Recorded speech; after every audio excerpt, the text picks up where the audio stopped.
طالب علموں کے امتحانات ہو رہے ہیں، قریب بھی ہیں، شروع بھی ہو گئے ہیں، مزید ہونے بھی ہیں، کسی کے ابھی ہونے ہیں، کسی کے دیر سے ہونے ہو رہے ہیں۔ کیسے کامیاب ہوں؟ کامیابی کا معیار دو چیزیں ہیں، ایک محنت اور دوسری دعا۔ ایک محنت اور دوسری دعا۔ محنت پوری ہو اور محنت کے اوپر پوری محنت ہو، کوشش کے ساتھ پوری کوشش ہو، دو معیار ہیں کامیابی کا، ایک محنت ہے اور دوسری دعا ہے۔ اور دعا یہ وظیفہ، یہ تسبیح، یہ عمل، یہ دعا ہے۔ ایک اور چیز ہے، پہلے دن سے والدین نے کہا بڑے ہو کے کیا بنو گے، پھر والدین نے اپنے بچوں کو کہا بڑے ہو کے کیا بنو گے، پھر بچے جب والدین بنے انہوں نے اپنے بچوں کو کہا کہ بڑے ہو کے کیا بنو گے، اور ایک دوڑ ہوتی ہے زندگی کی، پھر اس میں بہت کم ہوتے ہیں جو حلال حرام جائز ناجائز کی احتیاط کر پاتے ہیں۔ اس دن مجھے ایک صاحب ملے، آج سے کوئی غالباً 25-30 سال پہلے میں نے ان کے منہ سے ایک لفظ سنا تھا، حلال آئے یا حرام آئے، جائز آئے یا ناجائز آئے، میں نے مالدار ہونا ہے۔ میں ان کے قریب بیٹھا تھوڑی دیر کے لیے، نماز عصر کا وقت ہوا، میں اٹھ گیا، لیکن ان کے قریب بیٹھ کے مجھے احساس ہوا کہ وہ ابھی تک مالدار نہیں ہوا۔ اس نے ہر زندگی کے جائز ناجائز کی کوشش کر کے دیکھ لی ہے، اور وہ ابھی تک بھی اسی جذبے میں جی رہا ہے کہ جائز ہو یا ناجائز ہو میں نے مالدار ہونا ہے، اسی جذبے میں جی رہا ہے۔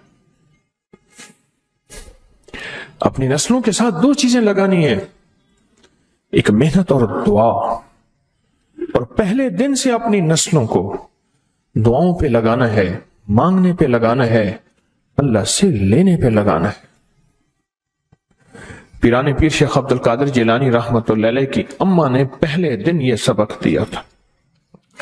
بچہ جب مکتب میں جانے کے قابل ہوا تو آگے کھانا مانگا، پہلے دن اماں کھانا، کہ بیٹا اللہ سے مانگو، 2 نفل پڑھو حاجت کے، دعا مانگو کہ اللہ مجھے کھانا کھلا دے، اللہ مجھے پانی پلا دے، اللہ میرا پیٹ بھر دے، اللہ میرا پیٹ بھر دے۔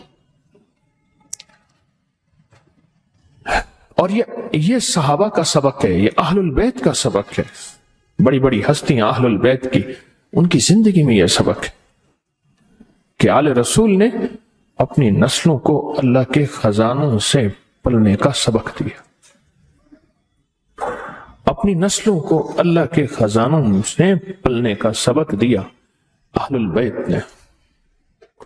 بڑے بڑے صحابہ نے، بڑے بڑے اولیاء نے اپنی نسلوں کو اللہ سے پلنے کا سبق دیا کہ اللہ پالے گا، اللہ کھلائے گا اور اللہ پلائے گا، اللہ کھلاتا ہے اور اللہ پلاتا ہے۔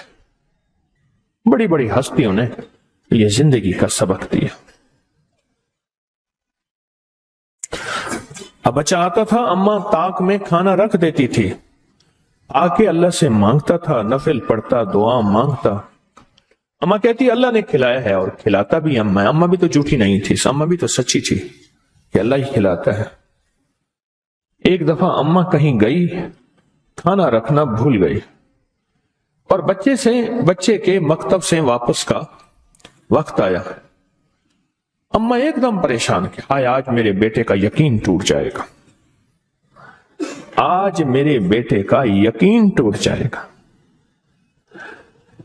اماں تو کہتی اللہ کھلاتا ہے، اماں تو کہتی اللہ پلاتا ہے، آج میرے اللہ نے مجھے کھلایا پلایا نہیں ہے۔ اماں بھاگی بھاگی آئی تو بچہ کہنے لگا ماں آج تو بڑا لذیذ کھانا تھا، بڑا پر لطف کھانا تھا۔ اماں نے کہا کیسے، کہاں سے ملا؟ اماں جہاں سے روز ملتا ہے، میں نے آ کے اللہ سے مانگا، میں نے آ کے اللہ سے مانگا، اور اللہ نے مجھے آج کوئی خاص مزیدار اور پر لطف کھانا کھلایا۔ نسلوں کی تربیت یہ ہوتی ہے، نسلوں کو دو چیزیں دینی ہیں، محنت بھی دینی ہے اور دعا بھی دینی ہے۔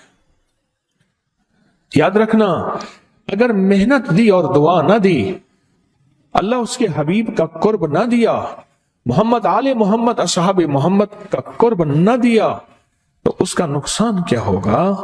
وہ نسلیں خود ماں باپ کی پہچان چھوڑ جائیں گے، ماں باپ کی پہچان چھوڑ جائیں گے۔ پھر ماں باپ شکوہ کریں گے، اتنی تعلیم پہ خرچ، اتنی اولاد پہ خرچ، اور اولاد نے ہمیں پہچاننا چھوڑ دیا، گھر سے نکال دیا۔ کئی میرے پاس کیس آتے ہیں، یا پوچھتے نہیں، ان کے اندر احساس ہی نہیں ہے، ایسے دیکھ کے اپنی زندگی کی موج اور مستیوں میں چلے جاتے ہیں۔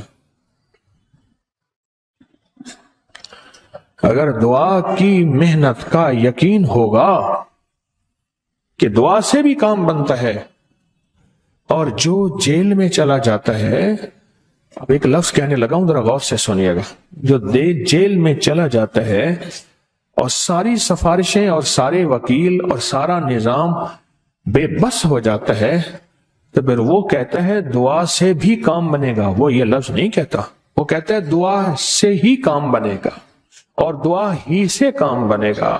وہ جو جیل میں، وہ جو ہسپتال میں، وہ جو کچہریوں اور عدالتوں میں ہوتا ہے، کیونکہ سب سے زیادہ تسبیحاں، وظیفے، تہجد، دعائیں، اعمال، سجدے، رونا، اشراق، چاشت، اوابین، صلاۃ الحاجت، تلاوت، سب سے زیادہ جیل میں، ہسپتالوں، کچہریوں میں ہوتی ہے۔